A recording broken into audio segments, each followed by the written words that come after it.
அனைவருக்கும் இனி காலை வணக்கம் நண்பர்களே. இன்னைக்கு என்ன வீடியோன்னு பார்த்தீங்கன்னா, காலையிலேயே வந்துட்டு நான்வெஜ் பிரியாணி செய்யணும்னாங்க. அதுக்காக போயிட்டு சிக்கன் வாங்கிட்டு அதுக்கு பிரியாணிக்கு தேவையான மசாலாக்கள் மற்றும் புதினா கொத்தமல்லி எல்லாம் வாங்கிட்டு வந்தாச்சு. அடுப்பு மூட்டி எண்ணெய் ஊற்றி தேவையான அளவுக்கு வெங்காயம் எல்லாம் போட்டாச்சு. வெங்காயம் வதங்கணுன்னு மிளகாய்த்தூள் போட்டுருங்க. அப்போ தான் வந்து எல்லா ரைஸ்லேயும் கலர்ஃபுல்லாக இருக்கும். அதன் பிறகு தக்காளி போட்டுக்கோங்க.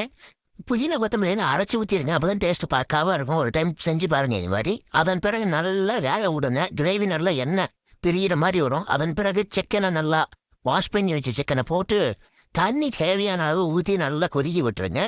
நல்லா ஒரு உலை வரட்டும். நல்லா கொதிக்கிட்டோம். கொதிச்சதுக்கப்புறம் நம்ம மறந்து வச்ச அரிசியை வந்து பூ மாதிரி தூவி விடணும். பூ மாதிரி தூவி விட்டிங்கன்னா நல்லா ஒரு ஒரு 80% இல்லை 70% வந்ததுக்கு அப்புறமேட்டு தம் போடுங்க.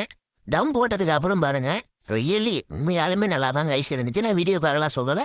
அதன் பிறகு நம்ம சாப்பிட்டு முடிச்சு விட்டு உறங்கியாச்சு நண்பர்களே. நன்றி, வணக்கம்.